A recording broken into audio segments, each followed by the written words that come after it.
Good morning, my creative collective. So I'm deviating a little bit from my typical course in creativity to sort of do a little bit of a releasing this morning. I feel like it's a sort of invitation, so I welcome you to do this along with me.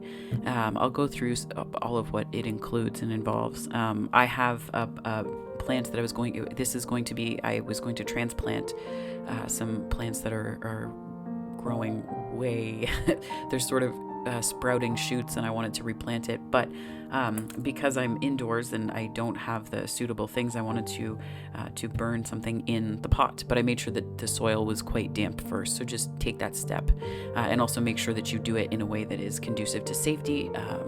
Just make sure that you're wise about this for yourself. But the ritual that I'm doing is from a book that I'm reading right now. It's a bit of a scorpionic book, which is apropos to the moon. My copy is from the library, but I mean the OG sharing economy. I'm super biased, but I feel like they're the greatest things on the planet. This book here is fantastic. So the chapter that I read this exercise in was called Winners and Losers.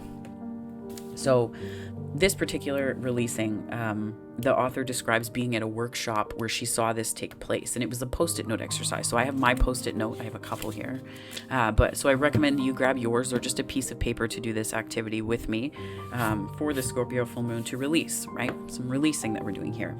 So I'll go over the activity. I'll go over what it involved. Now the workshop leader had a room full of executives from Silicon Valley, and the conference was about leadership or something along those lines, and this was a particular breakaway activity that they were doing. So they had a Post-it note, and she had them write "I am" on it. So we're going to do that right now. So she had them write "I am," and then on the Post-it note, I'm going to close that because it smells. She had them write on the Post-it note "I am," and then a belief that they had that held them back. So an identity that they held on to that they really didn't let other people see, or, sometimes it's obvious, sometimes it's not. But this is something that they were, that they would wear as a kind of armor, right? So I was thinking about this, and I thought of mine. And why am I sharing this now? Why am I sharing this on a YouTube page publicly? Well, because I feel like this reconnects us to our humanity, and what better use of scorpionic energy than to connect us with our humanity, and to remember that much like the trees that fall and the leaves that become composted matter over seasons feed us and fuel a whole ecosystem. So this is really taking those parts of us and diving into that.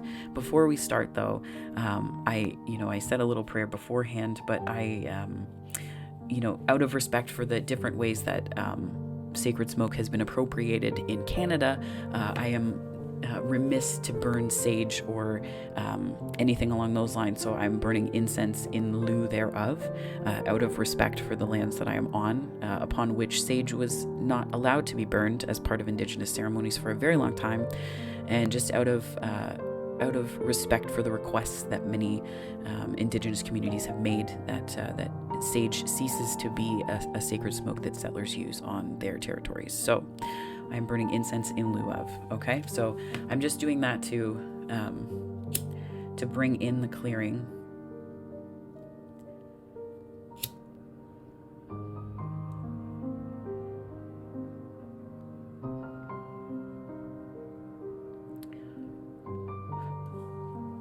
Perfect. And I'm just going to pop that in here so that as the ashes fall, they fall into the pot. Okay, so on this Post-it note, we're going to write a belief that we have about ourselves that we know or recognize has held us back, okay? Now, this isn't to turn an opportunity to be vulnerable into any kind of performative, trauma theater. So that's not what this is either, okay? So for myself, I can say that I am, based on how much I've had to be to so many different people and that I've had to heal over the years, is I am not enough. Okay, whatever yours can be, it can be, something that you're lacking, something that you feel you're in abundance of. So I'm not enough. That's mine. I am not good enough. So one of the next step in this sort of releasing, the author said to take the Post-it note and then to place it on yourself. She did this so we're amending it a little bit, but the workshop, had the person place it on their chest. Okay.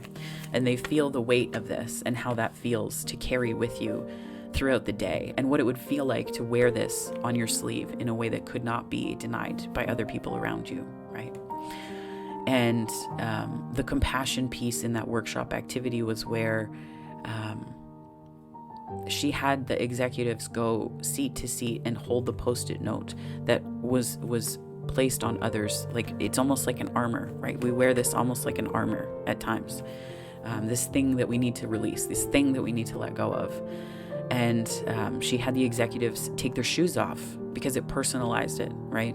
Your shoes are the thing you place at the door when you go home at night, sometimes, usually. And so it was a very personal thing, and they were seeing, we don't even always show this side of ourselves to people that love us and that we love, right? So why am I doing it on a YouTube channel? Because that's just how I roll. Just how I feel compelled to roll. This isn't me feeling deeply comfortable with this, but I wanted to put this out there as a vulnerability, and also to invite folks to release the beliefs that they hold as well, because I'm doing this right along with you. So, to hold this belief, we hold it, we wear it on us, like an armor that is invisible. But, she had the executives in this circle really read and take in the personal aspect of the shoes, right? The well-wornness of the logo inside the shoe, what type of shoe it is, all of these things. This is a deeply personal thing, and understanding that this is something that each one of them carried around. And we all have something like this. We only manage it well. We learn to manage it and listen to this part of us, because this is a part of our inner child that was told that when we were much younger. So this is not something that is disconnected or disparate from us, right? This is something that we are then here to heal and to bring to other people, potentially, depending on what it is that you want to do, right? So I am not good enough. Okay. So this is also just a way of understanding our own humanity as well. This is not to admit fault. We're not in a place of blaming ourselves or shame. This is really a safe space. This is a brave space too. I say it at the beginning of every tarot reading because that's really what I want this space to be. I want to cultivate it in that manner. Okay. So I am not good enough. That's mine. That's like a deep-seated fear. And I've at one point, I was doing grad school full-time. So I was doing a full-time master's and working part-time. And I had 5 minutes to eat lunch running from my car to my class, while I was also still volunteering in 3 or 4 different places. So it's like there's a drive there, right? There's a drive there to prove that I'm enough, and it can be it's a shadow, right? That's what the full moons are for, is releasing these energies and facing them. So rather than run, I am encouraging that we face it all together. Yeah, see, there's a truck backing up in the parking lot around the corner, which is funny and an indication to me that this is like the thing that we try to hide from people, but sometimes it is a built-in part that sort of indicates to everyone around us where we are when we are backing up and we can't see completely clearly. So very telling nonetheless. So we put this on our chest, and then we explain how it feels to carry. We explain how it feels to carry it and how it feels to wear it. And this is stuff, again, that we may not even share with our loved ones if we're unaware or we're not awake to it. So now, think about the encouragement here. So now we're moving into encouragement. So think of someone who encourages you. Okay.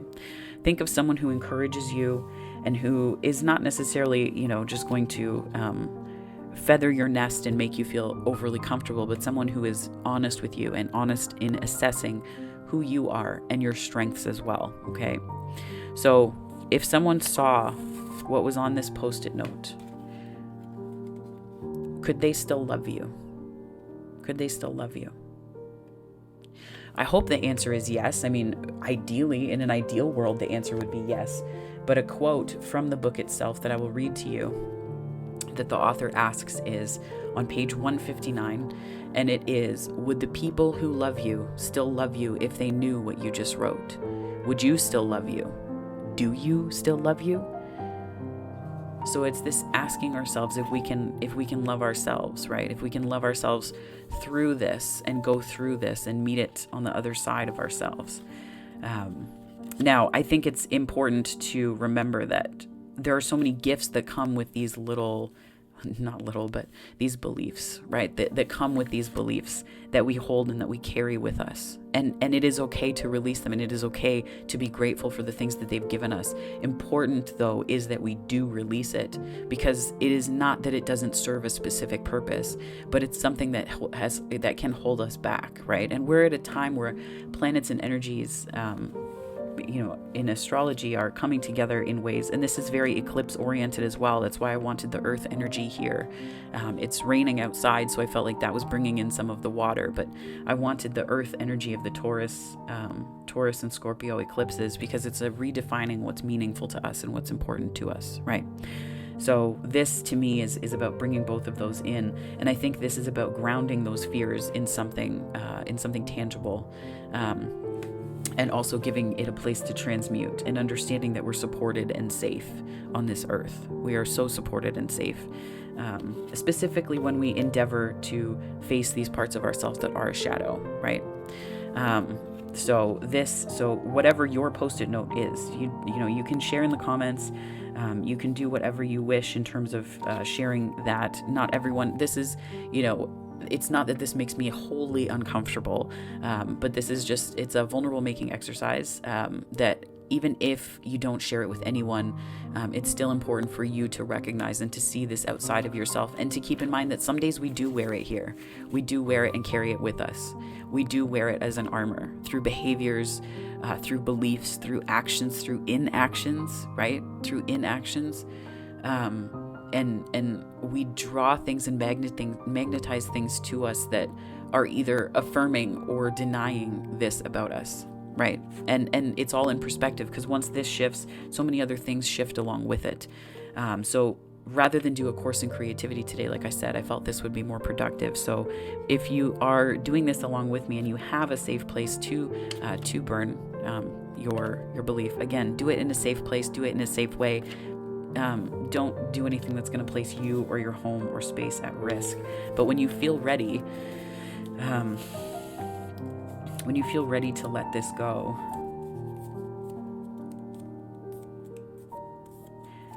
you just fold it up. I'm putting mine in a potted plant here to be able to ground it, and also to give the flame a place to go. Okay, so we plant it. And I did this with I dampened the soil so that it was safe for doing this activity. So just close your eyes and repeat either to yourself or out loud. In the infinity of where I am whole and complete. I love and accept myself. I now release this part of me and call in love to this space where this belief existed. I am worthy. I am loving, lovable, and loved. Okay. Thank you, Spirit. So now we're gonna the magic. We're gonna bring in the fire here and let this burn away. And while the flame curls and takes away the belief, watch it disappear into the flames. Watch it disappear and become ash, become dust.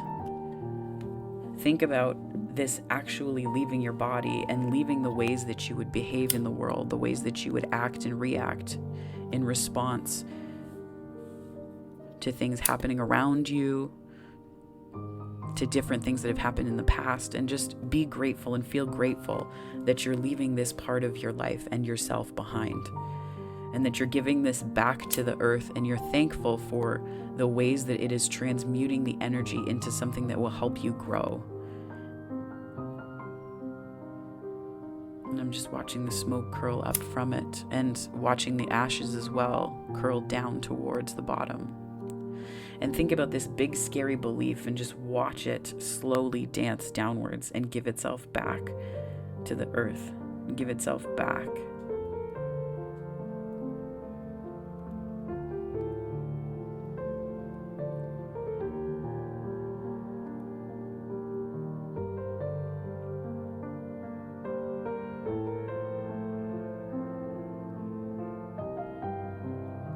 It's safe for you to let go.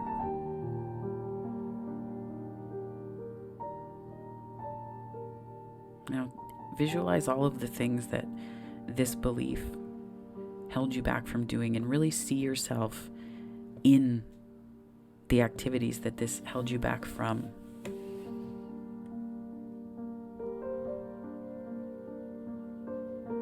Visualize all of the people that you might have talked to, the spaces that you might have felt really comfortable diving right into, the confidence that you may feel radiating through you.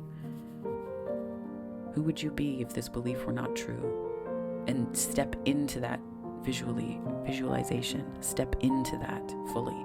Step into that completely.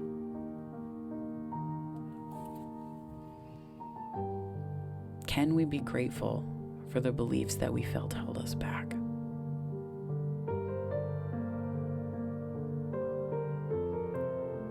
How does this open up space within us, and what does it open up within us that allows us to step fully into this infinity of where we are?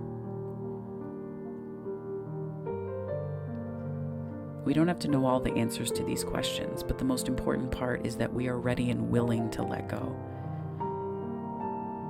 Let life surprise you in the in-between. Let life surprise you in the liminality of the life that's unfolding in front of you. This is the first step. Letting go of the belief. You don't need it to protect you anymore, so it's safe to let that go. And on that note, I just want to thank you for your attention and your time in this little releasing that we've done. I'm sure many people would have a more total or the totality of their releasing may be more comprehensive, but for me, I think this is powerful because this is the willingness. This is just a willingness. Even if you're watching and you can't necessarily burn something at home, just being willing is enough.